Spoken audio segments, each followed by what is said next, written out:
Fala pessoal, sejam muito bem-vindos a mais um episódio do Podcast, em parceria com a Play Hits. E aí, para quem não me conhece, meu nome é Gledson Rica, sou terapeuta sexual e sexólogo. Mas deixa eu fazer um pedido antes da gente começar. Compartilha, curte, se inscreve no canal, se inscreve na Play Hits e se inscreve no Podcast. Por favor, que isso aqui é um entretenimento, também é educativo, informativo, é tudo em um só, sobre sexo, tudo que é ligado ao sexo e a relacionamento, beleza? Vamos falar da Líder Telecom, a empresa de internet a melhor do Brasil, só isso. A Líder Telecom, grandes conexões acontecem aqui. Então, chegou a hora, né? Chegou a hora de apresentar a máquina, a fera. Se prepare para um papo que vai além do quarto escuro. Nesse episódio do nosso podcast, recebemos a advogada criminalista que vai desvendar os mistérios por trás do crime do ato obsceno, estupro de vulnerável e o desejo, a lei, onde é que o desejo e a lei se encontram? Como é que vai ser isso aí? Vem com a gente. É o seguinte, antes de eu falar, porque o que tem de ler ali de Amanda é o seguinte... Parece que eu vou ler até amanhã, Paulo. Vê só. Vê só a resenha. Criminalista, especializada em casos de Maria da Penha. Ela tá olhando pra ver, porque é bronca, viu? Em crimes sexuais. Professora de Direito Penal e Processo Penal. E pós-graduada em Processo Penal. Eu já cansei, viu? Tribunal do Júri e Execução de Pena. Da pena, não é isso, Amanda? Atua como membra da Comissão da Mulher, advogada da OAB de Pernambuco e coordena a pós-graduação em Direito Penal da Escola Superior de Advocacia de Pernambuco. Eu já cansei com vocês. Amanda Barbalho. André chegou para bater palma. Aê! Muito bem! Obrigada. E aí, Amanda? Olá, como é tudo que tu bom? Vai falar aqui sobre o que... É o seguinte, porque a Amanda, ela sempre me salva quando, no quadro do podcast, do Foda de Quinta, tem aquelas perguntinhas sobre a gente quer fazer na rua e não sei o que. Eu digo, Amanda, faz um vídeo aí que se apresente pra galera. Tudo bem, Amanda? Olá, Gledson, pessoal, tudo bom?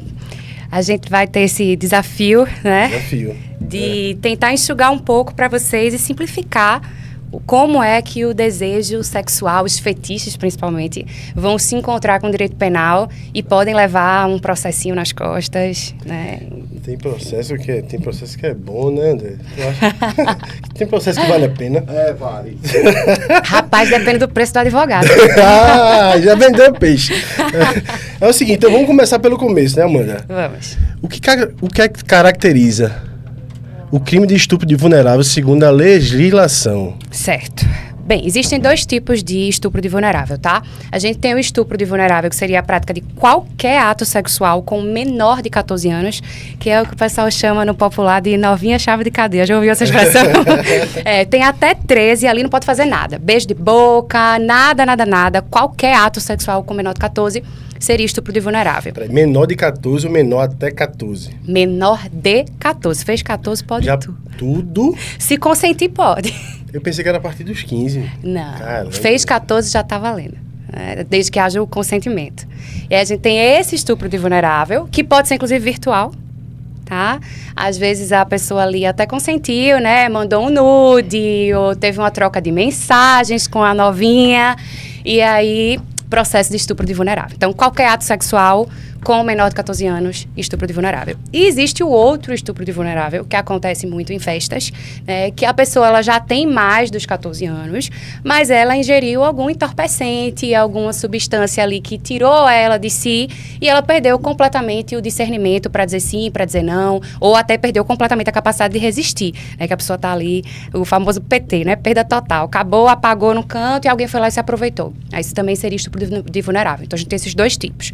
O estupro de vulnerável pela idade e o estupro de vulnerável pela situação momentânea ali de incapacidade de resistência. O caso Robinho se encaixa aí? Então, o caso Robinho, a menina estava, né, alcoolizada, né? Salvo engano, era o álcool que ela tinha utilizado. Então, sim. No caso, todos tinham usado, todos, né? Sim. Só que... Isso. Mesmo que acusado, né, ali do estupro também tenha feito uso do entorpecente, o direito penal trata como se fosse separado, sabe? É porque o nome entorpecente é pesado, tu sabe disso, né? Mas entorpecente ele pode ser visto como bebida também, não é isso? Pode ser álcool, qualquer substância Sim. que possa ali entorpecer, que tenha um caráter psicotrópico. Então, álcool, maconha, cocaína, enfim, qualquer substância que tire você do seu normal. Entendi. A gente pode nem tomar uma mais, né, Paulinho? Que vai, vice. Até pode, mas tem que ter cuidado quando Mas chega da depois menina bebe, que tomou uma. que bebe. E é o seguinte, a diferença no tratamento legal entre estupro de vulnerável e outros tipos de estupro, acho que... Tem sim. O estupro de vulnerável entra nessas duas categorias, né? A menor de 14 ou essa circunstância momentânea.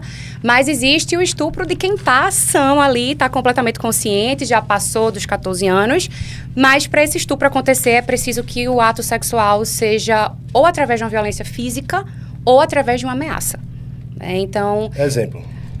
Sei lá, você está ali no carnaval, ambiente bem Carnaval propício. Carnaval é bom. Carnaval acontece muito. E a pessoa te segura pelo braço, né? Puxa ali pelo braço, muito segura isso. a força. A gente que é natural de Olinda, a gente já viu muito isso, né? Pois é. Mas continua. E aí segurou a força, pegou pelo braço ali, segurou e deu um beijão. Não é aquele beijo desentopia. Pronto, estupro. Porque você tem um ato de cunho sexual, né? O beijo ali, que a gente chama de beijo lascivo, junto com o ato de violência física com o contato, o toque físico. Não que precise disso para ser estupro, tá? Mas a violência física precisa existir ou a ameaça. Por isso que a gente fala estupro virtual, por exemplo. Que eu posso ameaçar alguém. Pronto, eu já tive um caso lá no escritório que foi assim. A menina se relacionou com um cara consensualmente, os dois já tinham mais de 14. E aí ela mandou uns nudes para ele. E ele guardou aqueles nudes. E aí depois ele quis repetir, só que ela não tinha gostado muito do cidadão. E aí ela disse que não queria mais. E ele disse, olha, se você não transar comigo de novo, eu vou divulgar os seus nudes. Eles eram da mesma faculdade. Eu vou divulgar os seus nudes para a faculdade toda. Então ele usou dessa ameaça, né, para convencer. Sim. É louco. Eu fosse há 10 anos atrás, mas hoje em dia... Pois é, eu vejo de tudo no escritório, acredite. E aí ela se sentiu ali meio compelida, meio numa saia justa, né? Mas não cedeu ao ato sexual, procurou a polícia e tal. Mas veja, ele usou de uma questão virtual, inclusive, uma ameaça para ela, para ver se conseguia o ato sexual. Então, se ele tivesse conseguido, não tivesse sido negado uma segunda vez, ele poderia, sim, ter consumado o estupro, né? Praticado o ato do essa conversa é muito boa, assim, porque... Existe o toque, né? Acho que na conquista, por muito... Não sei como é a cultura de vocês, onde vocês estão assistindo esse vídeo, mas a cultura do pernambucano é de tocar, é de pegar. Também talvez Rio de Janeiro, mas qual é o limite? Qual é o limiar? Porque isso é muito, muito, muito delicado, assim, de eu segurar para conversar alguma coisa e de eu segurar e a vítima... Não, isso aqui foi uma segurada de assédio e essa aqui segurada foi porque ele tá me paquerando. Quem é que... Evitem segurar. Existe aquele toquezinho, sabe? O toque de mão aberta, vamos dizer assim, que você toca ali. Uma pegada isso já entra. Assim, uma pegada no braço pode entrar como violência física. Isso. Segurou ali com um pouquinho mais de força, já pode ser considerado... Não seria considerado agressão? Então, violência física. Então, o estupro, ele é bem sensível, né? Principalmente se a pessoa estiver entorpecida. E aí, como consentimento é tratado em casos envolvendo menores de idade ou pessoas com deficiência mental? Então, a gente tem, tanto na legislação quanto nos nossos tribunais, uma tendência muito protetora das crianças e do adolescente. Então, a nossa lei entende que quem tem menos de 14 tem zero discernimento para consentir. Então, mesmo que o ato sexual seja consentido, se a pessoa, homem ou mulher, tá? Porque estupro pode ser de qualquer um. Se a pessoa tiver menos de 14, esse consentimento não vale de nada. Antes de tu falar sobre a deficiência, e se vamos falar de uma menina de 13 anos, e se o menino tiver 17 anos? Ato infracional. Que quer dizer o quê? É como se fosse um crime, só que para menores de 18 anos. É como se fosse um crime. Então, só que o processo não é um processo criminal, é um processo do Estatuto da Criança e do Adolescente. As penas não são prisão, castigo, é uma medida socioeducativa, né? Então, até você fazer 18, você ainda não pratica crime, pratica esse ato infracional. O processo é bem mais simples e a punição é bem mais suave também. A gente tem um caso, acho que foi Caetano Veloso, com 40 anos, começou a namorar com a mulher que ele está hoje e ela tinha 13 anos. Pois é. Pode namorar só de segurar na mão, até fazer 14. É por aí. Eu tive um cliente, inclusive, que ele não entendia isso, assim, ficou indignado. Ele chegou lá no escritório respondendo por estupro de vulnerável, porque ele tinha namorado a menina. E aí ele começou a namorar com ela com o consentimento dos pais dela. Ela tinha 13. E aí ele disse a mim, Amanda, eu tinha, assim, aquela sarrada, beijava de boca, né? Enfim, mas eu não tinha tido um sexo, realmente, penetração com ela, até ela fazer os 15. Veja quanto tempo de relacionamento. E aí ele disse a mim, e por que eu respondo por estupro de vulnerável? Quer dizer, se eu tivesse esperado até o aniversário de 14, para dar o primeiro beijo nela, eu estaria isento? E aí na cabeça dele é um grande absurdo, né? Eu não consigo aceitar que eu vou responder por um crime que tem pena de 8 a 15 anos de prisão, porque eu namorei consentido, com autorização dos pais, a menina, tudo foi feito com o consentimento dela, e ainda assim... E dos pais, né? E dos pais. Dela e dos pais. E como foi que girou a chave e ele foi processado? Então, geralmente são os pais. Do nada, assim... Ou a menina, esse cara, tô assim, fazendo nada. acabou o relacionamento, alguma insatisfação, né? E a pessoa descobre, né? Poxa, aquilo ali poderia ser um estupro. Aí ela vai na delegacia. Ou os pais. Os pais, por alguma questão de intriga, também ali, pelo término da relação, podem ir na delegacia e fazer o boletim de ocorrência. Talvez eu esteja até errado nessa nomenclatura, mas... A lei retroage, tipo, se ela tiver 17 anos, começou com 13, se os pais acharem que ele usou, acabou. Não, mas ele começou com 13. Tá, não, 4 anos depois. É essa a palavra? Não é bem, o termo não é bem retroagir, mas é possível, sim, punir crimes que são de tempos passados. A gente tem um prazo que a gente chama de prazo prescricional, que é como se fosse o prazo que o Estado... Isso, que o Estado tem para processar. Pensando aí no estupro, varia, tá? O cálculo ele é cheio de detalhes. Mas, de maneira geral, um estupro de vulnerável, da menor de 14 ou de uma situação de entorpecimento, etc., prescreveria em 20 anos. Nossa. E detalhe, se a vítima for menor de 14 até 18, esse prazo prescricional só começa a contar quando ela faz 18 anos. Por causa de Joana Maranhão. Sim, lembra que teve o caso dela? Pronto. A gente tem uma lei chamada Lei Joana Maranhão, que é a lei que trouxe essa contagem do prazo só para depois que a pessoa faz os 18. Então, é muito tempo, né? Tempo. Crimes que aconteceram há muitos anos atrás ainda podem ser processados por esse prazo aí. Que eu comecei a fazer a contagem da mulher de Caetano Veloso, né? Eita! Hoje ela tem 41, parece, é um negócio desse. Mas ela tinha 13 na época. O difícil é provar, tá? Porque ainda tem esse detalhe, tá? O crime aconteceu há muito tempo atrás, né? E eu chego na justiça hoje dizendo que eu fui estuprada. Tá, mas qual é a documentação? Qual é a testemunha? O que é que você tem para provar que aos 13 anos... Quanto mais longo, mais difícil de provar. Exatamente. Na hora difícil, imagina... Exatamente. E aí, quais provas evidenciais ou evidências são necessárias para sustentar uma acusação de estupro, mais ou menos isso, de vulnerável? Tu estava falando sobre pessoas com deficiência mental e a gente se empolgou nessa história das crianças. Até porque eu tenho 2 filhas, aí falou sobre isso, eu fico... E é importante até os pais ficarem atentos, gente, porque é possível responsabilizar os pais. Né? Os pais não podem, como são responsáveis pelo cuidado ali com a criança ou adolescente, não pode permitir namoro antes dos 14. Porque senão o pai e a mãe podem pagar por estupro.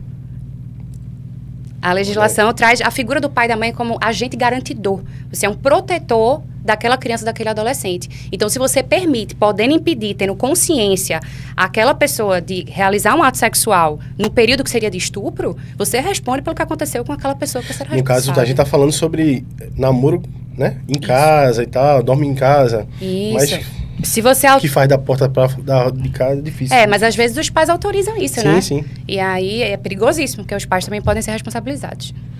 Mas sim, a questão do deficiente mental, né? Aqui é muito complexa a situação. Porque no início, o nosso Código Penal é de 1940. Então, a gente evolui muito na interpretação das coisas. Mas no início, a gente tinha realmente uma postura muito rígida, dizer assim, olha, deficiente mental não pode praticar ato sexual. Até que caiu a ficha de que isso era preconceituoso. Né? Que é evidente que há pessoas com problemas de saúde mental, mas que têm total discernimento para praticar atos sexuais e que têm direito a ter a vida sexual ativa, o direito reprodutivo, por sinal, né? E aí a gente começou a analisar caso a caso. O que se faz hoje é avaliar se aquela deficiência mental, e aí, obviamente, vão ter profissionais de saúde que vão fornecer laudos dentro do processo, e a gente vai discernir a partir desse laudo se aquela pessoa com aquela deficiência tinha condições ou não de discernir sobre o que é o ato sexual e de realmente se posicionar, eu quero ou não quero. Se a doença não interfere nesse discernimento, ela está livre para praticar o ato sexual com consentimento. Mas se a deficiência mental, a doença, interferir nisso, a pessoa não conseguir nem discernir, então realmente ela não vai poder praticar. Quem se aproveitar disso vai responder pelo estupro de vulnerável. Porque geralmente acontece os dois dessa forma, né? Os dois desse jeito. E assim... É complicado. Tem gente que tem um grau muito, muito pequeno. E porque tu foi falando agora, eu fui lembrando, existia um debate na área de psicologia e sexologia sobre zoofilia. E aí existia essa prática de pessoas que faziam com vacas, enfim. E foi contestado isso. Será que também o animal não está se agradando da situação? Vê aonde a gente chega com dúvidas e questionamento. Tá, aí tu falou assim, uma pessoa doente mental, ela consegue... né? Ter prazer de certa forma. E o animal, será? E aí a gente entra numa discussão, entra numa viagem, entra numa história, porque sempre tem algo. Será? Né? Imagina. Já o direito penal não vai ver dessa forma, não. Tá? A gente tem um crime de maus tratos na lei de crimes ambientais aí para quem pratica ato sexual, que seria o correspondente ao estupro, né? Mas estupro é só com seres humanos. Então, se você pratica um ato sexual com animal, você pode responder por crime de maus tratos. E como é que a lei aborda os casos de estupro de vulnerável, quando o agressor é alguém próximo da vítima, familiar, o cuidador? Então, isso é muito sério, porque geralmente é. Tá? As nossas pesquisas apontam que o estuprador de criança, ele está dentro de casa. Isso. É um vizinho, é um familiar, né? A lei traz um aumento de pena de metade para quem está nessa condição de responsável pela vítima, tutor, parente da vítima, e ela vai aumentar da metade. Mas não existe um crime diferenciado para quem é parente da vítima. Vamos dar um exemplo. Se o cara for um desconhecido, ele pega... Vamos dar um exemplo, tá? 10 anos de cadeia. Se o cara for da família, ele pega 20. É por aí. É isso aí. Que a maioria das vezes é da família, é cuidador, Sim. É tio, é um primo, enfim, Sim. né? E quais são os principais desafios para a vítima, assim, como ela quer denunciar, né, os crimes? Então, o primeiro desafio é a prova. Né? Você conseguir demonstrar que aconteceu o estupro, porque nem sempre o estupro, ele vai ter uma penetração. Para você ter um vestígio de sêmen, por exemplo, para coletar numa perícia sexológica, às vezes a vítima não se toca que aquilo ali foi um estupro, né? Demora muito tempo para ela ter essa percepção, e aí ela já não tem mais como provar, ou, como geralmente acontece, entre 4 paredes, só tem a palavra da vítima e a palavra do réu, que são os dois que estavam naquele momento, e aí fica a palavra de um contra o outro. Então, o desafio maior é você conseguir as provas de que o fato aconteceu e encarar o processo encarando a revitimização. Porque...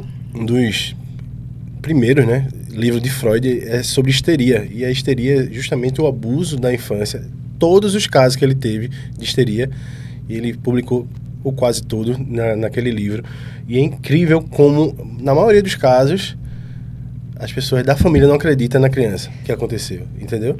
Então, assim, tem a história de eu passei como... E se alguém não acredita, se eu for contar para alguém não acreditar, como é que fica? E eu levo isso para minha vida, sei lá, 20, 30 anos, e lá na frente, claro, e aí a gente entra com a psicologia total nisso. Isso vai reverberar de alguma forma. Totalmente. Eu gosto, inclusive, de comparar com os crimes que a gente chama de crimes vermelhos, que são os crimes sanguíneos, né? Que nem sala vermelha, né? Não, bem diferente.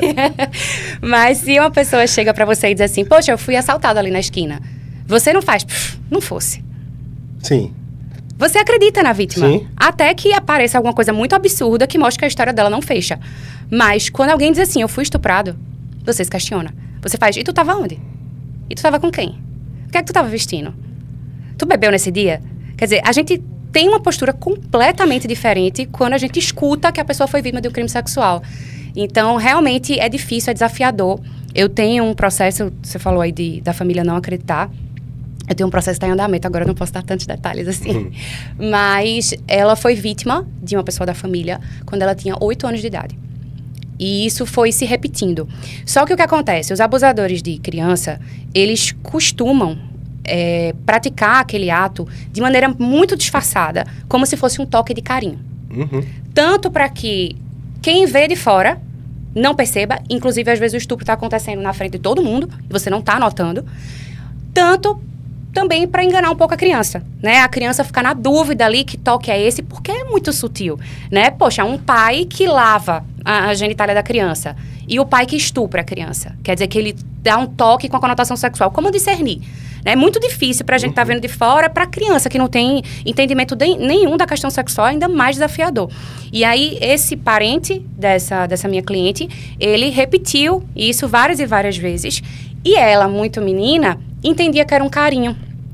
E ela dizia a mim, Amanda, eu tinha até medo, não gostava, me sentia desconfortável, queria sair, mas eu tinha medo de desagradar. Porque ele era uma pessoa tão querida da família e eu ficava meio sem graça de dizer, olha, eu quero sair daqui, eu não tô gostando dessa brincadeira. Até que depois, ela foi ficando maior e começou a assistir seriado e tal, a perceber como eram os toques sexuais e entendeu, sabe aquela coisa que cai a ficha assim? Meu Deus, aquilo que eu vivi não era um carinho. E aí ela desenvolveu vários transtornos, né? Transtorno pós-traumático, pensamentos suicidas. Ela começou a convulsionar quando ela ouvia o nome do parente, ouvia alguma coisa que fosse semelhante à casa dele, onde ela sofreu os abusos. Ela simplesmente tem surtos psicológicos mesmo, vários laudos no processo. E metade da família dela não acredita nela. Que ainda é um mau sintoma. Isso é completamente sintomático. Quando a família não acredita e ela sabe com quem ela não pode contar, a menos que seja com a justiça. Então, o sintoma ele vem de qualquer forma. Como convulsão, como tremedeira, como febre, como qualquer coisa. E por isso que ela tinha tanto, né? Desafiador. E ela tinha quantos anos? Ela tinha 8 na primeira situação, né? Mas ele repetiu. Que também o que acontece muito, essa conversa tá pesada, né? o que acontece muito também é que a criança às vezes gosta da situação porque tá naquela fase de se conhecer, aquilo tá passando e tá, isso aqui é bom, não sei se eu quero sair daqui. Então ela é muito inocente, não sabe nem o que tá, né? Tem muito caso desse, tu pega muito caso desse. Muito. Teve algum caso já que chegou, bateu em tu e tu, será que eu vou levar isso pra frente? Já. Assim, porque como mulher, né? Às vezes não precisa você ter sido abusada ou conhecer alguém que foi, alguém da família ter sido, mas você como mulher, você... Claro, eu costumo dizer que a gente como advogada, a gente só deve aceitar o caso, porque é uma vantagem de ser advogada, posso dizer sim, posso dizer não, né? A gente deve aceitar o caso que a gente compra a guerra do cliente. Sim. Então, se chega um caso pra mim em que eu vou defender a vítima, por exemplo, que eu faço muito em crimes sexuais, e eu sinto essa dor dela, isso me faz advogar muito melhor pra ela. Imagina. Né? Porque eu vou com sangue no olho. Agora, claro, a gente tem que ter sempre aquele filtro de manter a técnica. Né? Porque também se a gente deixar levar demais pro emocional, a gente perde a visão técnica e a frieza que precisa ter pra conduzir, por exemplo, uma audiência olho a olho aqui, como eu tô com você, com o acusado. Ele tá mentindo na sua cara e você vai ter que achar as brechas e fazer um jeito ali de fazer ele saltar, né, as incoerências da história dele pra poder a gente vencer o processo, digamos assim. Como é parecido, né? Advogado e psicanalista, vamos dizer assim, mais do que psicólogo. E aí, como é que as pessoas denunciam isso de forma segura, até pra proteger a vítima mesmo? Então, é bem complicada essa situação, tá? Eu vou dizer algo aqui, talvez eu seja cancelada. Mas é porque a gente tem uma tendência como sociedade, assim, a gente precisa proteger as crianças. Né? E como eu vou discordar disso? Não posso discordar. Mas, às vezes, a gente não imagina o risco que a gente se coloca em se intrometer numa situação que não diz respeito a gente, tá? Eu tive uma cliente que ela era assistente social e ela estava fazendo atendimento e chegou uma pessoa que foi atendida lá no centro de saúde onde ela estava, chorando, dizendo que tinha sofrido um assédio de um dos enfermeiros. E muito desesperada, que quero denunciar. E essa paciente, ela tinha vários problemas de ordem mental. E aí ela chega para essa assistente social e pede, pelo amor de Deus, me ajude, né, me oriente o que eu faço agora, o papel da assistente social. E aí ela, querendo acolher a vítima, nessa postura de vou dar apoio, vou ajudar, ela foi no site da delegacia e ela fez o boletim de ocorrência pela vítima. O que aconteceu? Ela registrou o boletim de ocorrência com o nome dela. Mas relatando que a vítima era outra, tudo direitinho. Quando foi anos depois, chegam 2 processos contra ela. Uma investigação de denunciação caluniosa e um processo de calúnia, difamação e injúria. Porque o rapaz, o enfermeiro, se sentiu ofendido pelo boletim de ocorrência que ela fez. E acusou ela, assistente social.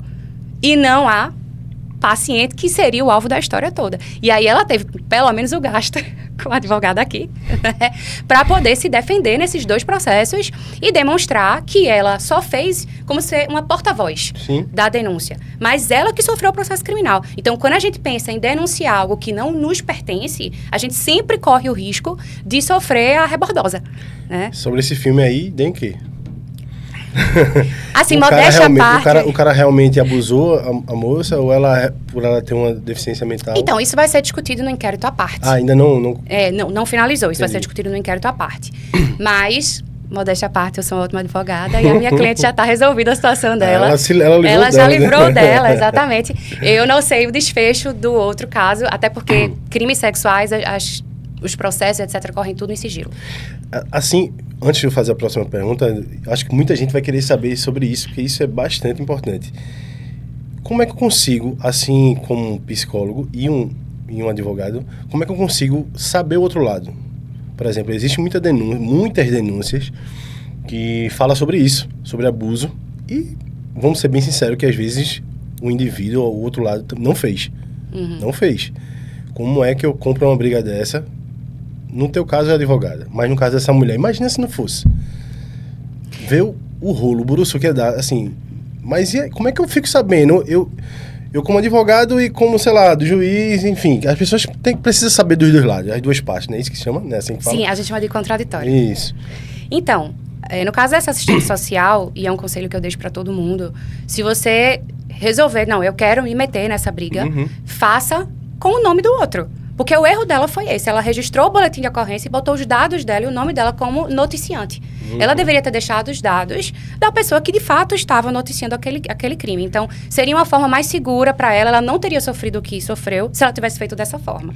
Né? Mas não tem como ela saber os dois lados sem ela ir lá perguntar. Tô falando você como advogada. Eu, como advogada... A gente filtra um pouco como o juiz faz, tá? Embora, como advogada, a gente vai comprar a briga do nosso cliente, né? Independente se é verdade ou se é mentira, eu vou ver ali o que é que a lei dá de direito para ele e vou trabalhar com os direitos dele, certo? Mas, quando chega alguém com uma história para mim, por exemplo, de estupro, etc., eu escuto a história e eu não sei se é a experiência, mas a gente consegue ver que existem alguns furos. Porque, veja, e é assim que o juiz decide também, tá? Não é só a palavra da vítima. Você está narrando um fato, você está narrando um contexto. Você veio de onde você estava, com quem você estava, como foi na hora, quanto tempo levou, o que aconteceu depois. Então, existe um contexto ao redor daquele fato isolado do estupro. Quando alguém lhe conta essa história, ela tem que conseguir trazer elementos que corroboram tudo o que cerca aquele fato. Se você começar a perceber que a história está toda furada, você nota que, no fim das contas, o fato não aconteceu.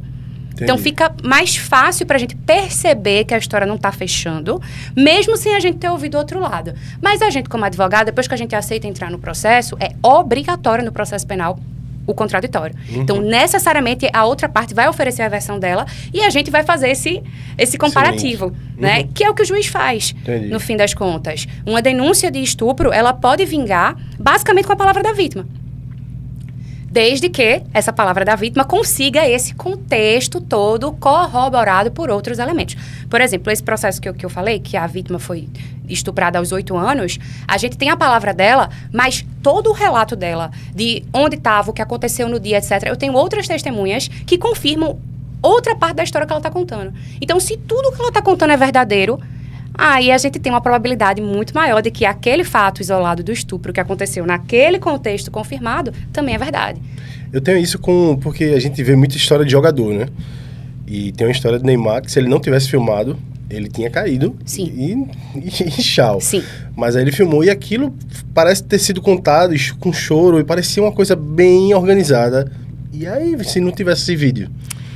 Sabe? Sim. E por essas e outras que eu acho que a credibilidade, por isso que tu falou, quando tu falar, se alguém disser que foi assaltado na esquina, as pessoas acreditam, mas se alguém disser que uma mulher estava numa festa, aí eu digo, mas e aí? Me conta melhor. Porque existe as mulheres que eu até falo sobre isso, que elas mesmas acabam com a raça, até com crime, né?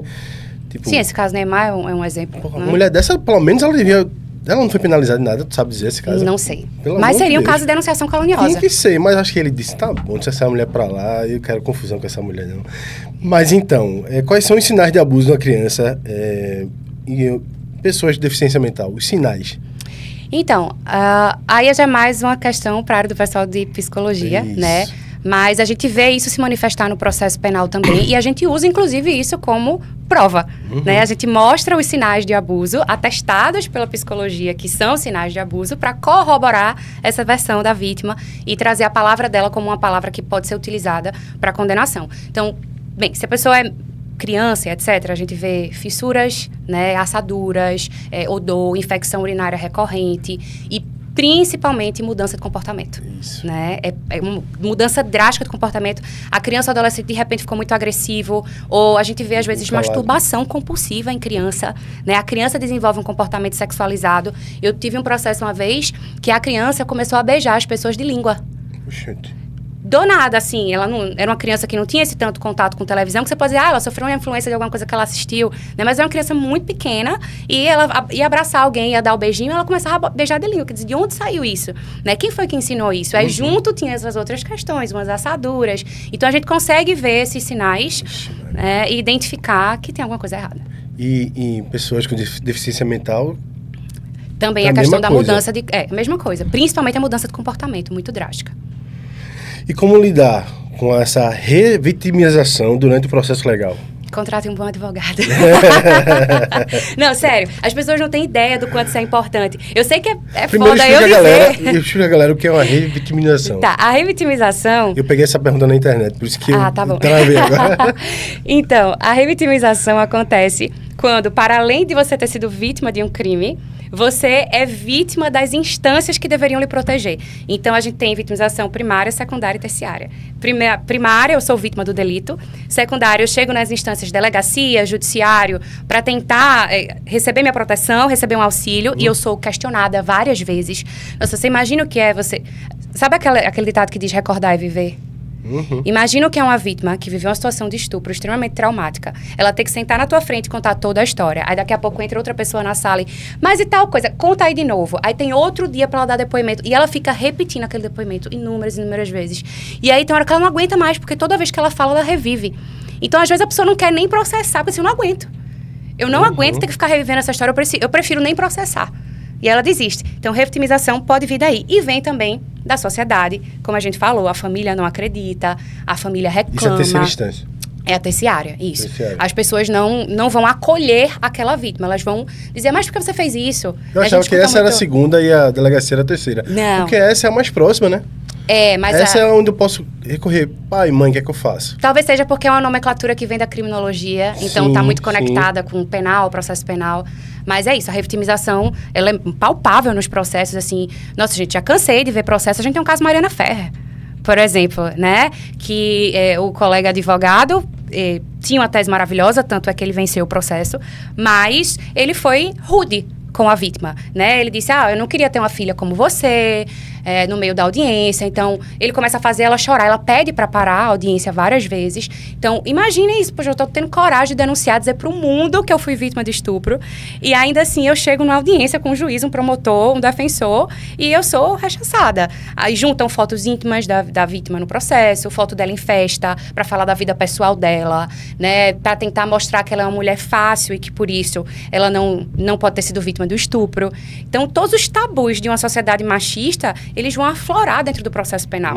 Principalmente porque o nosso judiciário é composto majoritariamente por homens. Isso é inevitável. A audiência de Mariana mesmo, se você vazou no YouTube, né, você vê que tem praticamente um homem dentro da sala. Eu não me recordo de ter uma mulher presente, né? Então, não que não existam mulheres machistas, tá? Mas é evidente que a presença feminina vai ter um olhar diferenciado, claro. um jeito de tratar diferenciado. E falta isso. Então, a revitimização, ela é, de fato, um grande desafio para a vítima que já teve coragem, ter que suportar, ser questionada, ser duvidada, ter a vida dela pessoal exposta, ser tratada como se fosse uma puta e por isso ela deve estar mentindo. E a pessoa tem que sustentar aquilo ali. Então, se você tem um advogado do seu lado, né, vai ser mais difícil alguém te atacar, porque o advogado está ali na frente para te proteger. E você vê, né, como é diferente. A gente fala que na psicologia, psicanálise, a fala vem pela cura, a cura vem pela fala. Então, quanto mais você fala, mais você se cura. Que é completamente diferente desse caso. Quanto mais você fala, mais você se machuca, mais você...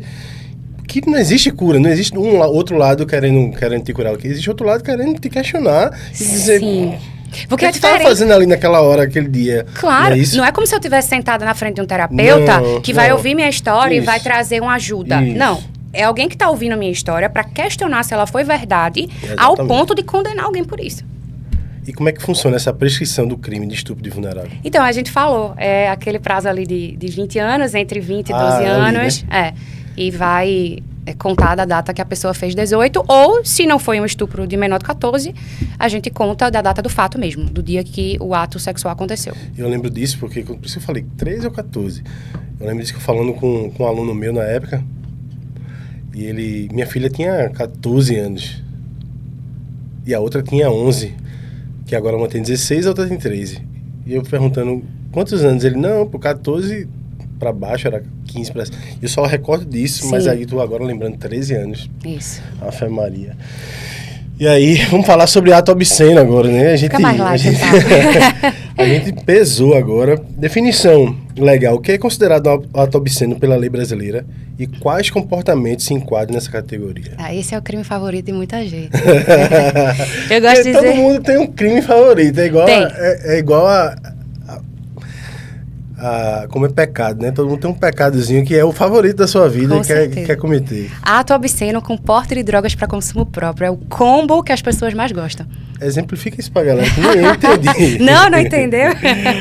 É porque ato obsceno, a gente é quinta série a vida toda, né? Ato obsceno a gente imagina que seja um dedo, mostrar, bababá. A gente não imagina o ato obsceno sendo feito e... Oxente, sabe? Uhum. Isso não passa pela cabeça. O que seria ato obsceno e outra parte que tu falou que eu já me esqueci. Porte de drogas para consumo próprio. Porte de drogas para consumo próprio.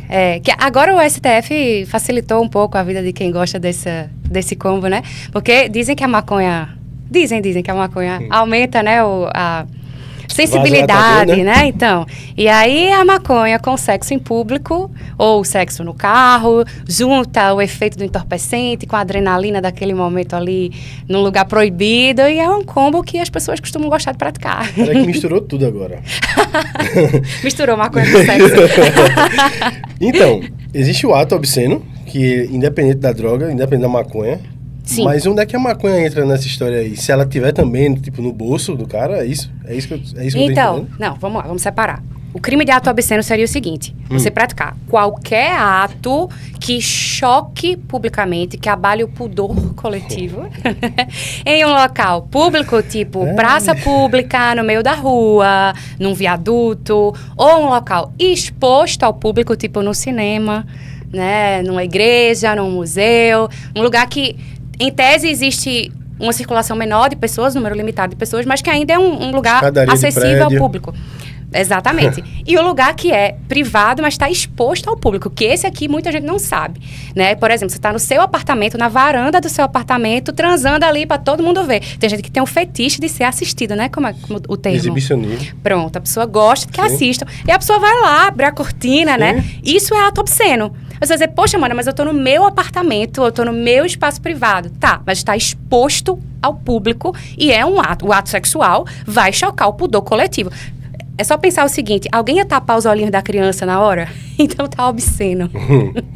Sempre pensando na criança, né? Um caso desse, vamos falar de um caso desse, vamos começar pelo começo. Tá. Digamos que um casal mora num quinto andar, que não é tão alto, e resolve fazer na varanda. Mais ou menos a pena para esse casal, então... Tá. Ou é só o TCO, enfim. O crime de ato obsceno tá aí, certo? O ato que choca o público em um ambiente exposto ao público. O crime tá aí. O crime, ele tem uma pena ali de 3 meses a 1 ano. E aí significa que é uma infração de menor potencial ofensivo e por isso que, se alguém denunciasse... Porque ainda tem essa ideia, pô, eu tô no meu apartamento, alguém tem que denunciar, tem que... A polícia, enfim, isso não vai acontecer. É mais provável que isso aconteça se você estiver no meio da rua, né? Do que dentro do seu apartamento. Eu acho que os policiais chegam na hora e dizem assim, chama um cara aí desce um cara ou uma mulher e dizem, bicho, dá uma aliviada. Não vai levar um cara pra delegacia pra fazer sei lá, enfim. Às vezes acontece. Eu acho, né? Não Acredite ou não, eu já fiz defesa num processo de sexo no meio da rua. Em Olinda, por Peraí, meio da rua é diferente de fazer dentro de casa. Mas ainda é ato obsceno. Ainda é um ato obsceno. Mas tem policial que mesmo no meio da rua, ele chega ali e dá aquele cara, minha gente, pelo amor de Deus, não sei o quê, e separa. Como era com a maconha, né? A gente vê ali nas ladeiras da Olinda, pô, o carro da polícia tá passando, a galera tá com baseado na mão, tranquilo. Mas o policial, às vezes, dá uma batida, joga a droga fora e, meu irmão, e pronto, né? Não leva pra delegacia pra fazer o TCO. Mas o certo, né, não com a maconha mais, mas com o ato obsceno, seria fazer o TCO. Fala de Olinda, tu tava falando. eu aqui esperando ela continuar. O que eu quis dizer é que, independente de ser em casa ou fora, se houver o crime de ato obsceno, a polícia pode fazer vista grossa ou pode, de fato, conduzir, né? E se conduzir, o que é que vai acontecer? Tipo esse processo que eu peguei. A polícia realmente pegou o casal, desceu para a delegacia ali do Varadouro e fez o boletim de ocorrência, etc., que faz o TCO, é o termo circunstanciado de ocorrência. Basicamente, a pessoa se compromete, assina, que se compromete a comparecer no processo, quando o processo vier. E é isso, a pessoa sai da delegacia, não tem prisão em flagrante, não tem audiência de custódia, não tem dormir no xadrez, nada do tipo. Assina o TCO e vai pra casa. Qual o problema? As pessoas acham que assinar o TCO é tudo. Só pensar, fui pra delegacia, assinei o TCO, acabou, agora passou. Não, em algum momento a intimação vai aparecer para você comparecer no juizado criminal e participar das audiências. Só que, se a pessoa é primária, tem bons antecedentes e nunca fez nenhum acordo com a justiça, isso vai levar a um acordo. Então, você recebe o TCO, em algum momento a intimação da justiça vem, você vai até a audiência, faz um acordo e cumpre o seu acordo para se livrar do processo criminal. É nisso que dá um ato obsceno. Deixa eu te perguntar, um TCO, você perde o réu primário? Se você fizer o acordo e cumprir, não.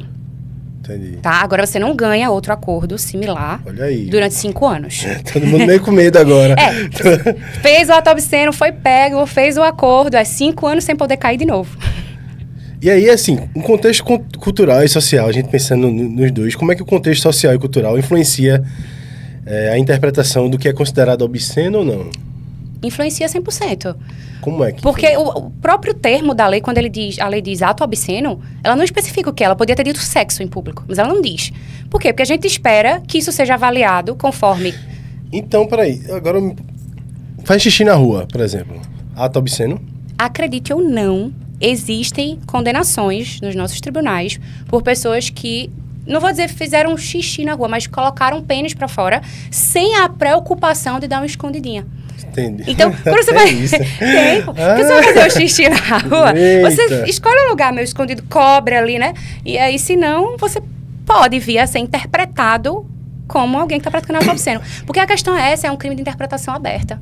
Eu, como civil, pessoa civil, não é policial civil, não. Eu, como civil, se tiver um cara na rua fazendo xixi aleatório, sem se preocupar, eu posso dar voz de prisão pra esse cara?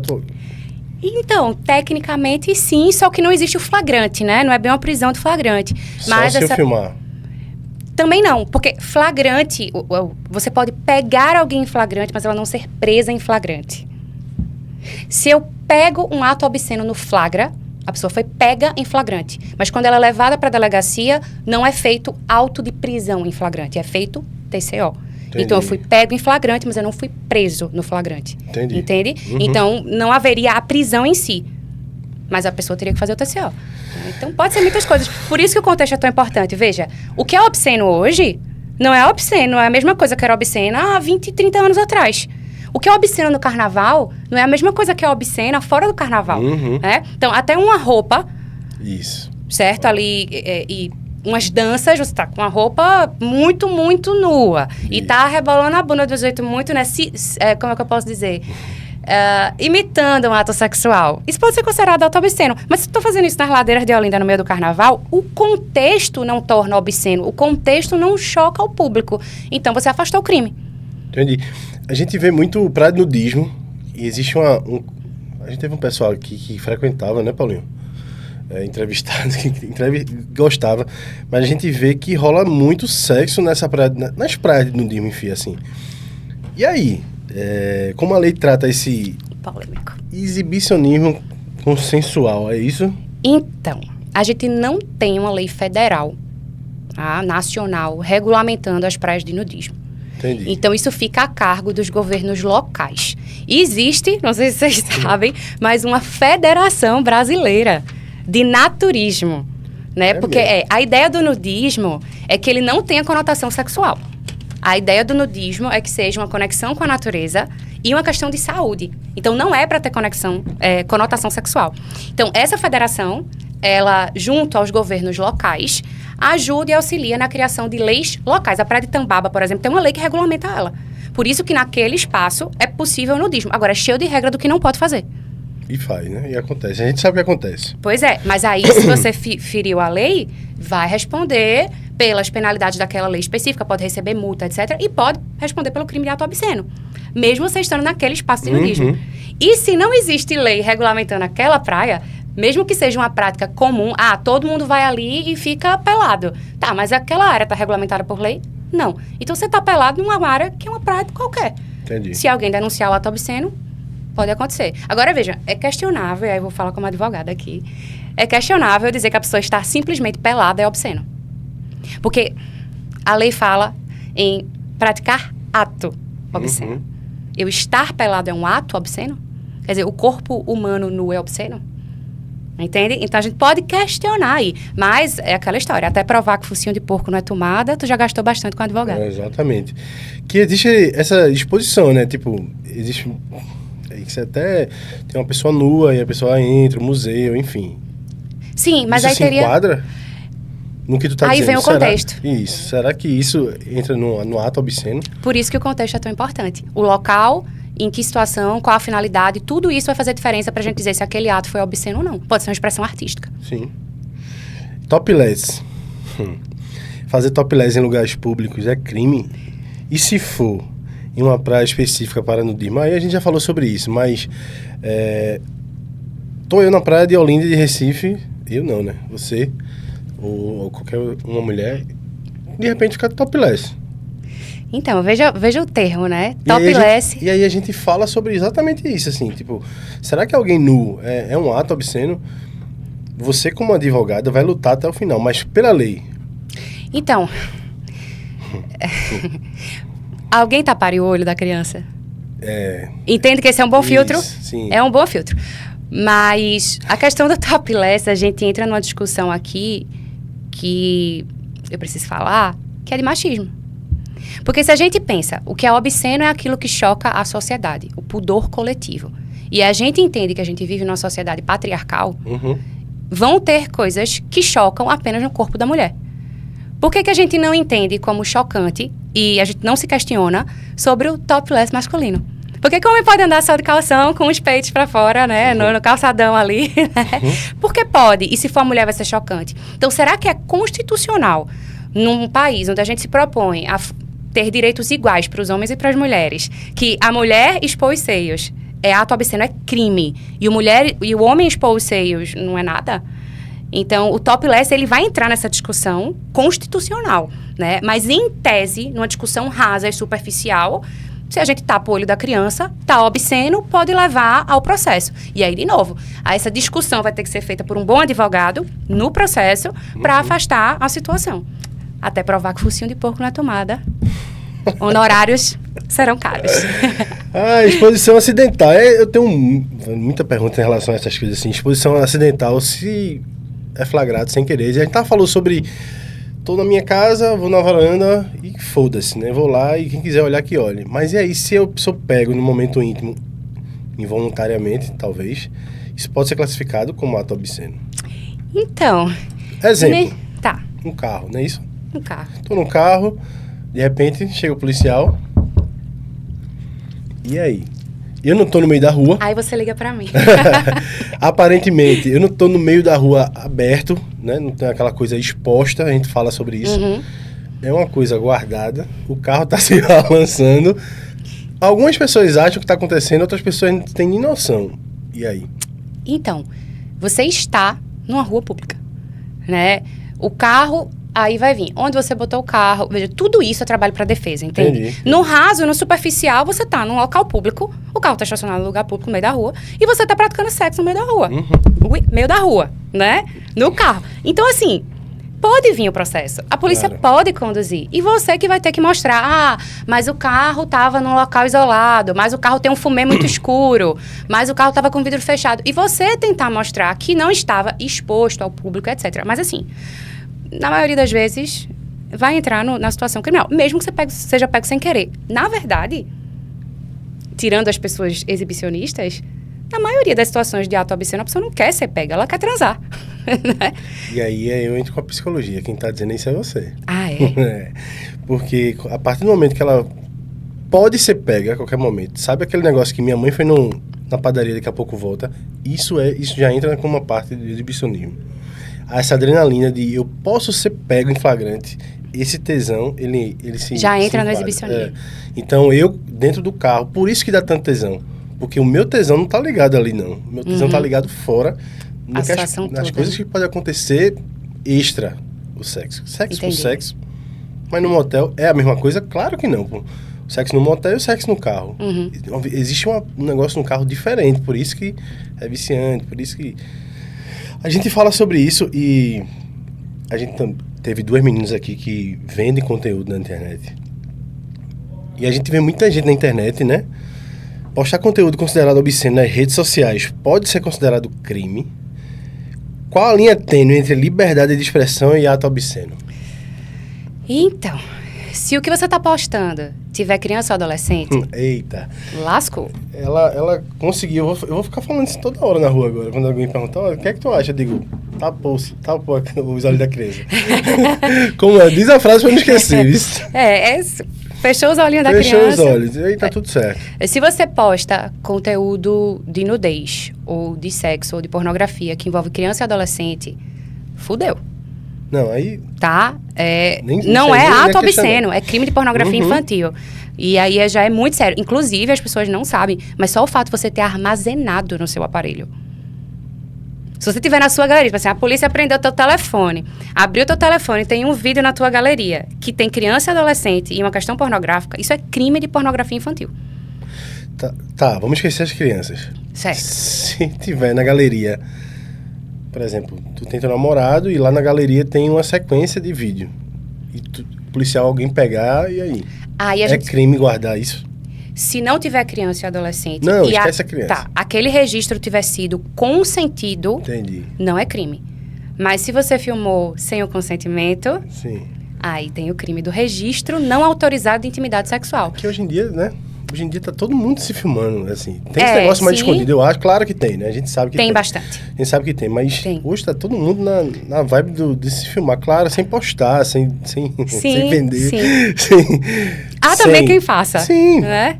Mas acredite ou não, tem bastante gente ainda usando câmera escondida. Porque hoje é fácil. Você vai numa Shopee da vida, você compra umas câmeras que você insere em qualquer tomada. Isso, eu ia perguntar. E aqueles hotéis em que tem... É uma parada que estoura do nada. Uns hotéis que tem no vidro, no espelho, não sei aonde. Isso. Aquilo ali é criminoso. Claro, isso registro aí a gente sabe. Não autorizado de intimidade. Mas isso dá em quê para o dono? Então, vê só. Um advogado bom para... A situação é muito complicada quando a gente pensa em empresas, tá? Porque o direito penal só pune CNPJ se for por crime ambiental. Fora disso, o direito penal vai ter que encontrar, a polícia vai ter que encontrar na investigação quem são as pessoas físicas envolvidas diretamente naquela situação. Porque o dono pode dizer, não foi eu que fiz, foi um funcionário. Isso. O dono vai dizer, eu não tinha consciência nenhuma que essas câmeras estavam instaladas aí. Entendi. E é ônus da polícia provar que ele sabia ou que ele de alguma forma contribuiu para aquilo ali acontecer. Então é bem difícil o direito penal atingir isso. Mas eu tenho clientes, inclusive, meninas, ficam alerta, né, que foram filmadas, mais de uma vítima, pelo rapaz. Ele tinha um modus operandi clichê. Ele levava a menina para o mesmo restaurante e depois ele levava para o apartamento dele. E no apartamento dele, ele tinha câmeras... E vejam que interessante, não era escondido. Ele tinha câmeras visíveis. Mas toda vez que a menina dava uma travada, ele dizia, não, tá desligado isso aqui. Ele dava uma desculpa, eu não vou dizer porque já é detalhe do processo, mas ele dava uma desculpa. Ele dizia, tá desligado, essa câmera não funciona. E aí ele fazia sexo com as meninas nos todos os lugares que tinha câmera. Ele guardava esses vídeos. Veja, elas não sabiam. Registro não autorizado de intimidade sexual, já é crime. E aí o que ele fazia depois? Quando ele estava no grupo de amigos, meu irmão, comia essa nega aqui, ó. Tá. E aí ele mostrava o vídeo. E aí é outro crime, que é a divulgação do ato sexual, né, gravado. Então, é coisa séria. E é mais ou menos isso que eu ia perguntar. O que é que caracteriza um crime de pornografia de vingança e quais as implicações gerais para quem compartilha conteúdo íntimo sem consentimento? É mais ou menos essa pergunta. Sim.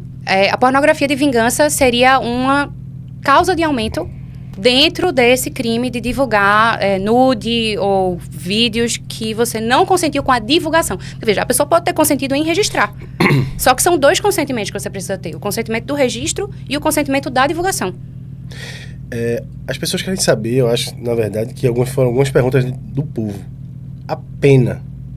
As pessoas, geralmente, quando fazem as perguntas, elas querem saber, tá, e se eu fizer isso? Eu vou pegar quanto tempo de cadeia?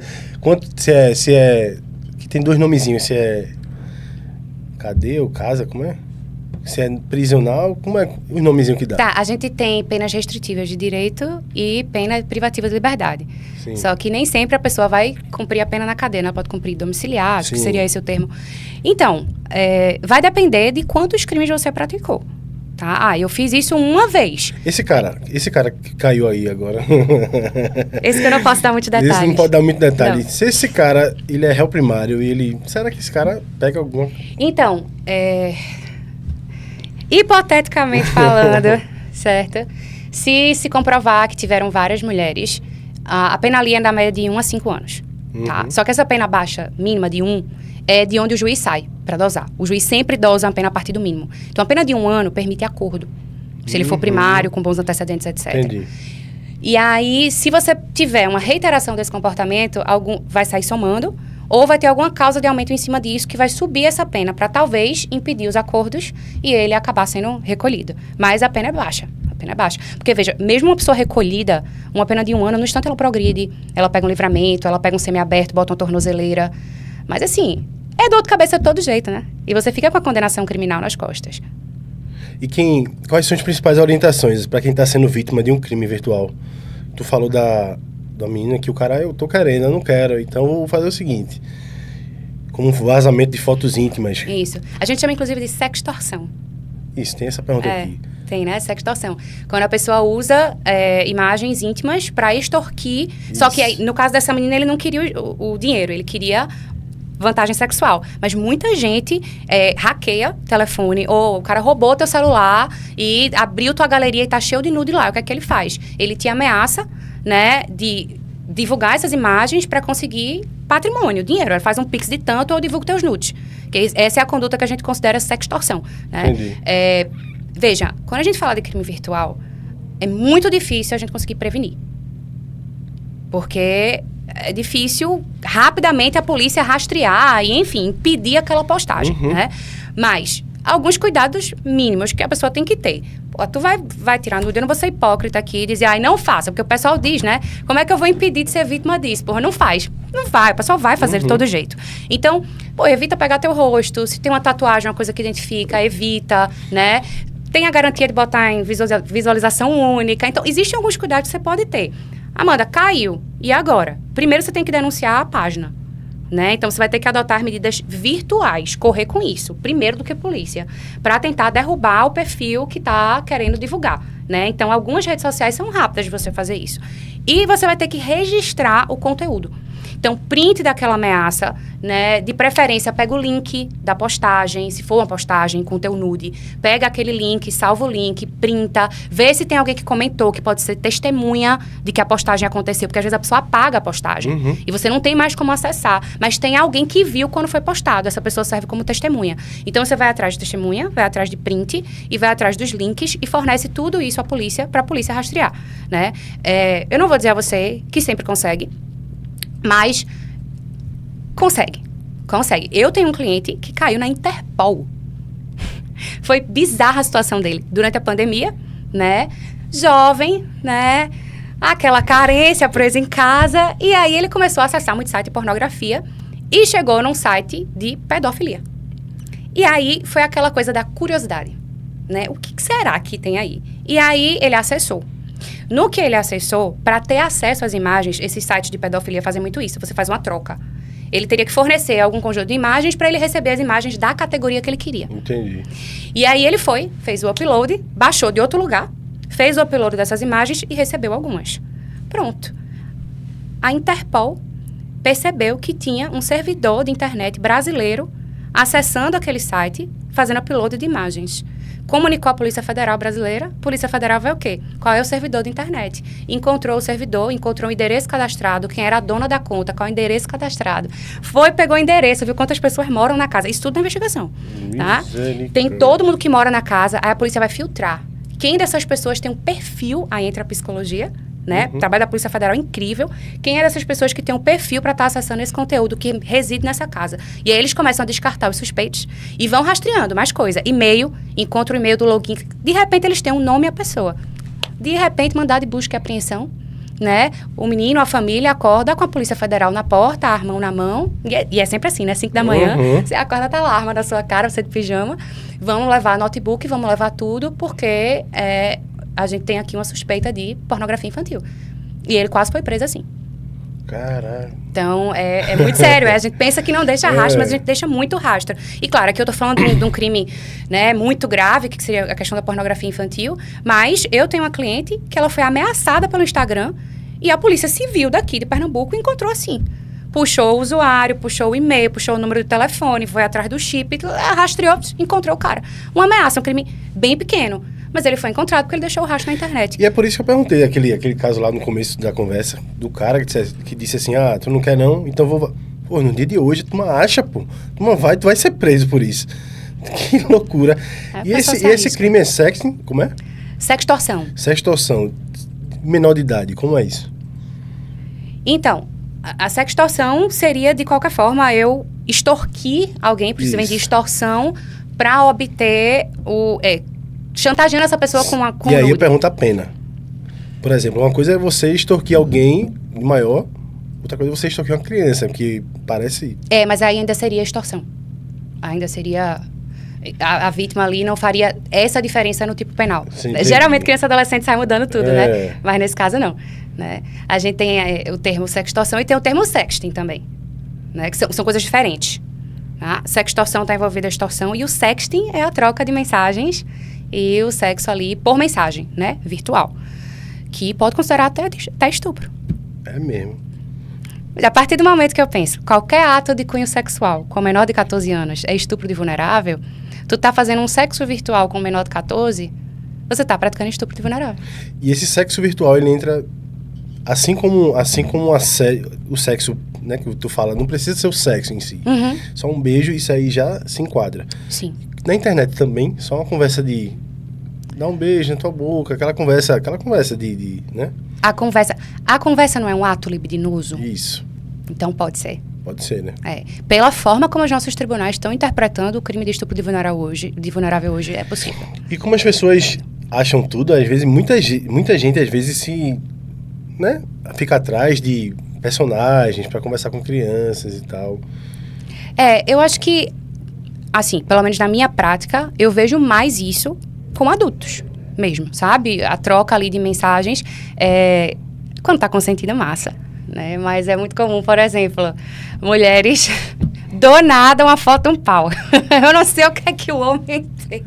Eu entrevistei duas sexólogas que elas disseram que aí foi a erotização que as pessoas têm do sexólogo e da sexóloga, né? Só que pra mulher é muito difícil isso. Imagina. Do nada chega uma foto de um pau, ela disse, porra, o que é isso, pô? Pois isso pode ser crime. Homens, parem de mandar foto de pau sem pedirem. Pode ser crime? Porque existe uma diferenciação de ser crime pode ser. Porque vai depender do contexto. Não, o contexto é que tu nunca falou com o cara, do nada chega. Crime. Importunação sexual. Importunação sexual, né? Importunação sexual.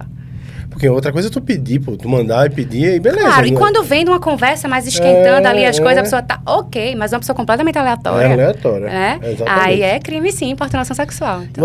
O assédio virtual, quais são as punições previstas, Amanda? Então, assédio virtual, a gente não tem esse termo no direito, tá? O termo assédio, ele é muito usado popularmente, mas ele não tem nada a ver com o aspecto criminal. Porque a gente considera assédio qualquer violência que se usou na internet, né? O assédio virtual. Então, a gente tem aí a importunação sexual, o estupro, a pornografia, todos esses crimes que a gente falou podem ser considerados assédio virtual. Tá? Agora, se associa muito a ideia do assédio virtual com a perseguição virtual, que seria o cyberstalking, né? Sim. O cyberstalking acontece o seguinte, quando a pessoa repetidamente, ela persegue a vítima, pode ser virtual, pode não ser, gerando dificuldade de locomoção, uma ameaça à integridade física ou psicológica daquela pessoa, ou invasão de intimidade e privacidade. Porque quando a gente fala stalking, qual é o termo que a gente pensa? Eu stalkeei fulano, Isso, né? Aí eu fui lá no Instagram de fulano, peguei as fotos antigas e fiquei curtindo tudinho. É o novo Tinder, né? Isso não é crime. Sim. Esse, a gente chama de stalking, mas não é crime de stalking. Porque o crime, ele tem que trazer um desses aspectos. Dificuldade, restrição de locomoção, invasão de privacidade e uma ameaça à integridade psicológica da pessoa. O que seria essa então, vou locomoção, vamos dizer assim? Vou usar um exemplo do escritório, tá? O rapaz namorou com a menina por 10 anos. Nesses 10 anos, vai e vem. Acaba, volta, acaba, volta. Sim. Até que um dia ela disse, não, dessa vez é de verdade. Só que pra ele, isso já tinha acontecido outras vezes. Então, o que é que ele fez? Quando ele sabia os horários dela, namorou por muito tempo, quando ela largava, ele ia até o trabalho dela. E aí ele levava flores. Ela, não quero saber de você. Depois ele, outro dia, levava um presente. Não quero saber de você. Aí o que é que acontece? Ela começa a fazer outro caminho pra casa, porque não quer encontrar com ele no caminho. Entendeu? E já restringiu a liberdade de locomoção.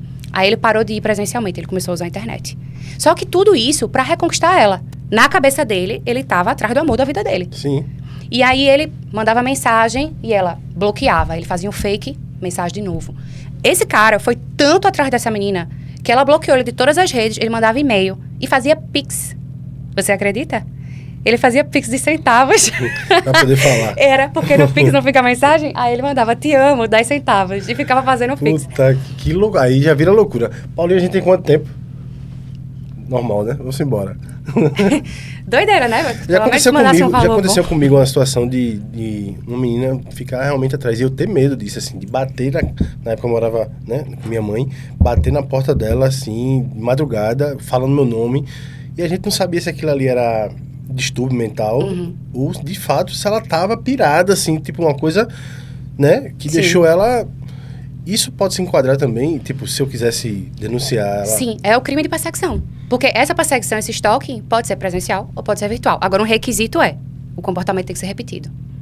A pessoa foi na tua casa uma vez, não configura. 2 já é repetido. Mas se ela foi 2, 3 e tá gerando esse transtorno pra você, com certeza. Porque uma coisa ela vai na casa, aí no outro dia o portão tá fechado, mas aí segue na rua... Sim. Aí faz um outro Facebook com outro nome, segue você. Exatamente. Aí Instagram segue você bloqueia e fica nessa. Você tem o stalking presencial e o cyberstalking vindo da mesma pessoa. Mas é um crime só, o crime de perseguição.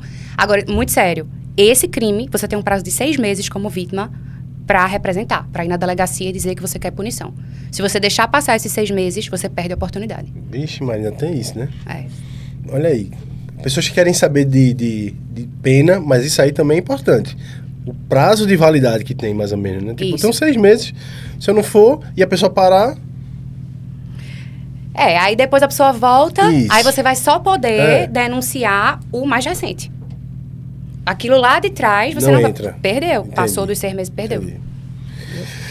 Ai, e quais cuidados as pessoas que devem proteger sua privacidade online, evitar cair em golpe de relacionamento? Então... Tinder, Instagram é um perfeito pra isso, assim. Começa com essas questões que eu falei de se vai trocar mensagem, foto, etc. Tenta ver a pessoa numa live, né? Ter certeza que é a pessoa, né? Porque às vezes é uma pessoa completamente diferente. Toma esses cuidados de não mostrar rosto e etc. Visualização única. É cuidado básico pra você não cair, mas todo mundo pode cair. Seria a próxima pergunta agora. É comum, Amanda, esse negócio de criar um perfil falso e tem gente... Eu costumo dizer o seguinte, mulher é infinitamente mais esperta que homem, mas quando se trata de emoção e coração, meu Deus. Então, assim, a mulher tem um namorado de 3 anos que mora em Londres, nunca botou a cara na internet e ela tá super apaixonada, vai noivar e casar. Esse cara existe, viu? Pelo amor de Deus. Tem gente que passa bens, que gasta milhões, né? Eu conheço uma pessoa que passou um imóvel, tá? Milionário, pro nome desse suposto namorado. Que não era. E a pessoa, ela vai criando uma história e vai envolvendo você por muito tempo, né? Até o ponto que você tá tão caidinha ali, tão apaixonada, que quando ele diz, mas não é na minha conta, é um amigo meu aqui, porque minha conta tá com problema. E você vai e faz o Pix. Né? Não sei se você já viu aquela série, O Golpista do Tinder. Eu tentei ver. Tentei ver, acho que eu Pronto. assisti. Nessa dois episódios. pegada aí, a pessoa desenvolve um relacionamento com a intenção de ficar tirando o dinheiro da pessoa usando a questão emocional. Aquele golpista do Tinder, ele era só internet ou ele conseguia... Ele encontrava. Aí fica mais fácil, né? Encontrava. Como é que você vai saber, imaginar que a pessoa tá dando um Isso. golpe? Ele encontrava as meninas, levava pra ver casa, pô, vão morar junto, ele ia ver as casas. É um profissional. Um profissional. É um cara desse, é psicopata com força, assim. Com certeza. E é mais ou menos isso. É crime perfis falso ou usar a identidade de outra pessoa de aplicativo de namoro. Então, depende. Aí entra a psicologia. Todo psicólogo fala isso. Depende. O Depende direito do contexto. Direito também é a resposta favorita. Eu digo aos meus alunos sempre. Quer responder certo, responda depende, que tá ótimo. Porque o simples fato de você criar um perfil falso, ponto, não é crime. Quem nunca, né? Isso. Teve aquele perfil que Alice no País das Maravilhas, a foto é uma florzinha, sei lá. Então, não tem problema, porque você não está se passando por ninguém. Você não está obrigado a expor sua identidade em rede social. Sim. Certo? Eu posso ter um perfil sem meu nome, sem minha foto. Não é um perfil falso. Só não sou eu ali. Então, é permitido. Agora, você pegar a foto de outra pessoa e usar num site de relacionamento, aí sim a gente tem crime de falsa identidade. Quando você se passa por outro, ou para prejudicar terceiro, ou para ter algum tipo de vantagem. Aí é crime, sim. Então, se você viu sua foto sendo usada por alguém, faz aquilo que eu falei. Pega o link da postagem, vê se alguém viu, para ter testemunhas, registra, faz o print. Se possível, vai num cartório, tá? Para registrar aquilo ali, porque o print é uma prova no processo muito questionável. Porque hoje em dia, qualquer pessoa no aplicativo monta um print. Então, você tem que registrar no cartório, ou existe um programa também chamado Verifact, que a justiça aceita. Você passa o print nesse programa, pega um relatório e ele atesta a veracidade daquele registro. Uhum. E aí, você, com essa veracidade atestada, tem a documentação ali da prova de que você foi vítima do crime. Pronto. E aí, cabe à polícia achar quem fez. Às vezes, a pessoa até sabe, ou suspeita. A polícia faz aquele rastreio todo que eu falei. Essa inteligência artificial hoje faz tudo, né? Faz até voz, pô. Pois é. Então, a gente tá chegando ao final. Tu vai dar uma dica de cada assunto que a gente levantou aqui hoje, pra quem estiver em casa. O primeiro foi ato obsceno, foi isso? Acho que foi estupro, não? Foi. Uma dica pra cada. Uma dica de para cada as pessoas tema. não praticarem o crime? Ou... Tipo... A dica No é caso- não pratiquem crime. Se praticar, me ligue, por favor. No caso do estupro, a dica pra você não cair nessa cilada, assim. Obviamente, não criança, porque criança... Tomara que não assista, que isso é maior de 18 anos. Mas a dica é, geralmente... Nossa. Tá. Pensando na vítima, então. pensando Uma na dica para a sempre, vítima, não para o réu. Sempre na vítima. Ah, tá. É porque eu sou advogada de defesa, eu penso logo No caso do ato obsceno... o estupro também, né? Porque a gente pensa o estupro por essa visão do agressor e tal, mas imagina essa situação do estupro da balada, pô, pode ser qualquer um, né? Você achou que a pessoa consentiu ou não tomou o cuidado necessário para ver se a pessoa podia consentir ou não e, de repente, a pessoa te acusa de estupro. Dá até medo de falar sobre isso, porque não dá pra tocar em casa de maribondo, né? Mas tem alguma lei agora que eu vi ultimamente falando sobre se tiver no meio do ato, as coisas acontecendo, a mulher pode dizer que dali pra frente ela não quer e pode considerar estupro? Sim, na verdade não é uma lei nova, sempre foi assim. Foi mesmo. Porque a questão do estupro, se não for de vulnerável, é o consentimento. Não, tá. Entende? Então, assim, eu comecei consentido. Sim. Ok? Massa. Até ali tá massa. No meio do ato eu disse quero mais não. E a pessoa se forçou pra continuar. Entendi. É estupro. Claro, difícil pra caramba de provar. Não, e aí a gente vai entrar naquela dualidade, né? A história do... Ela fez até o final e depois ela disse que foi estupro. Sim. E aí os dois, cada um conta a sua versão e é aquela loucura.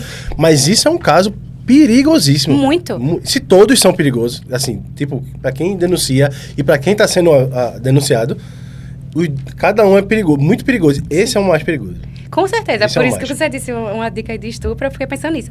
Porque, assim, já tive casos também da pessoa tá os dois embriagados, só que um melhorzinho que o outro, né? E aí, curtiram a festa, foram pro motel e na hora que acordam juntos, do outro acorda, tipo, foi o que aconteceu.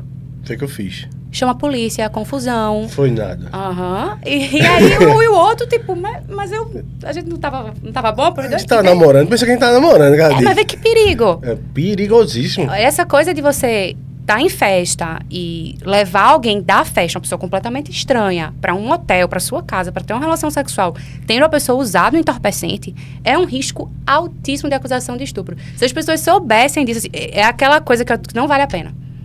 Tem tanta gente conhecida ou do ciclo que está disposta a transar com você que não vale o risco da acusação de estupro. Gente, é uma média aí de 8 a 10 anos. 8, 10, 15 anos de cadeia. E entrar na cadeia como estuprador. Isso. Por causa de uma noitada que você resolveu sair com uma pessoa estranha. E a pessoa resolveu dizer que foi estuprada. E às vezes ela foi, de fato. Né? E você não percebeu ali naquele momento que a pessoa não estava com capacidade de consentir. Entra como vulnerável. Entra como vulnerável. E a questão social aqui é muito séria. Uhum. Porque a gente tem uma coisa dos homens verem a mulher que está embriagada como um alvo fácil. Fácil no sentido de conquista. Né? E de ver aquilo ali como alguém propício. É como se o homem, não sei, e você me diga, se sente mais confortável para chegar, talvez porque não vai levar um fora, não sei. Mas ele vê a mulher ali embriagada e acha, aqui tá melhor para eu chegar. Só que devia ser o oposto. A cultura da gente devia dizer, se ela tá muito bêbada, saia de perto, chave de cadeia. Porque depois, no outro dia, se ela quiser denunciar o estupro, talvez você tenha até estuprado mesmo. E é uma situação muito complexa. Eu vou procurar aqui a mulher que falou sobre isso. Mandaram para mim. E vou procurar para não falar o nome dela errado. Uhum. É Gabriela. É loucura. Enfim. É muito arriscado. A mulher fala sobre o que as mulheres fazem esse joguinho de dizer não.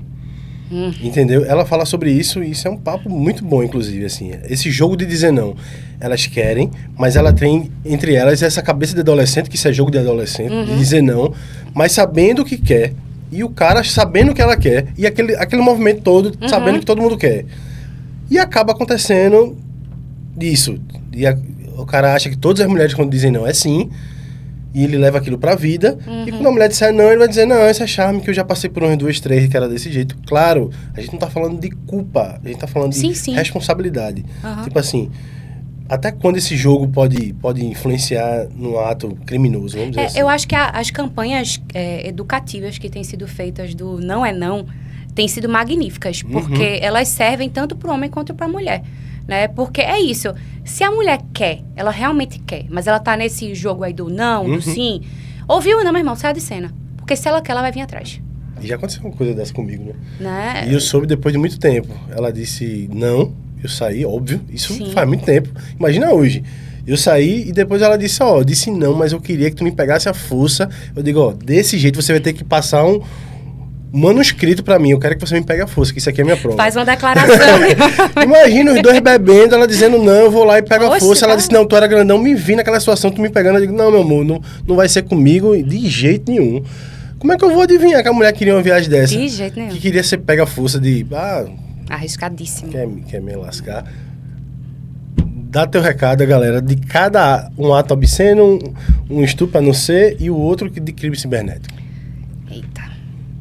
Difícil esse desafio que tu me deu. Vamos fazer sobre ato obsceno. Evite ou me ligue. Se você não for por ela, você vai pra ela. Você escolhe. Eu acho que em relação ao ato obsceno, é foda, porque a pessoa quer fazer sem vista, né? Segundo você. Porque tem gente que faz achando que não é crime, tá tudo certo. Tipo, tu sabe disso, né? As pessoas fazem, tipo... Sério mesmo? As pessoas acham que não... Esse do apartamento mesmo... Não, do apartamento casa, ok. Pô, tô em casa ali na varanda, de repente alguém tira uma foto. Claro, também se for uma varanda exposta... Né? Uma vidraça assim, né? Uma coisa bem... Enfim. Em relação ao ato obsceno, eu diria... para tomar o cuidado de fazer realmente ficar atento. Tem alguém passando, não tem, né? Tipo, tá fazendo ali, mas fica ligado para não vir a polícia. Mas é isso, e ter essa atenção de que o ato obsceno não é só em local público. Que se eu tô no ambiente privado, mas está exposto ao público, eu também tô errado. Então, se eu sei que eu tô errado, eu tomo cuidado para não ser pego. Claro. É uma coisa que eu digo aos meus clientes. Vai praticar crime? Pratica direito. Crime perfeito, né? Pois é.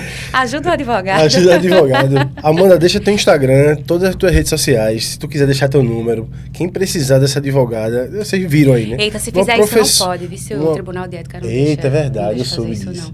Isso, não. Tu pode dizer assim, quem precisar tirar uma dúvida. Quem precisar tirar uma dúvida, vai lá no Instagram dela e aí tu tem os conteúdos lá que falam sobre... Tem. Sempre tem alguma coisa sobre crime sexual, porque eu trabalho muito com isso, né? E vez ou outra eu tô comentando um caso do escritório. E o pessoal pergunta também, bastante. Vocês perceberam que eu resumi a história dela, criminalista, bababá, professora de pós-graduação, blá, blá, blá, mas é mais ou menos isso. Então, deixa teu Instagram que as pessoas vão lá atrás, com certeza. Com certeza. Me sigam no aqui, achei. @AmandaBarbalhoProf, meu Instagram. Hoje é a única rede social que eu tenho. Tô errada, né? Eu não sei. Estão dizendo que tem que ter várias, né? Mas vocês me encontram no @AmandaBarbalhoProf e sempre tem caixinha de pergunta lá, tô resolvendo dúvida. Quem precisar de alguma assistência mais específica, consegue também acessar o número do meu telefone por lá. E se você foi vítima de algum crime, que precisa de um esclarecimento, ou suspeita que vai ser acusada de um crime, também precisa de algum esclarecimento, pode falar comigo lá no direct ou no número de celular, que a minha equipe atende. Minha equipe atende. É isso. Pessoal, muitíssimo obrigado. Segue a Amanda, segue a Play Hits, segue o podcast. E por hoje é só. Que conversa maravilhosa. Amanda, muito obrigado. Viu? Eu que agradeço. Vamos junto, até a próxima.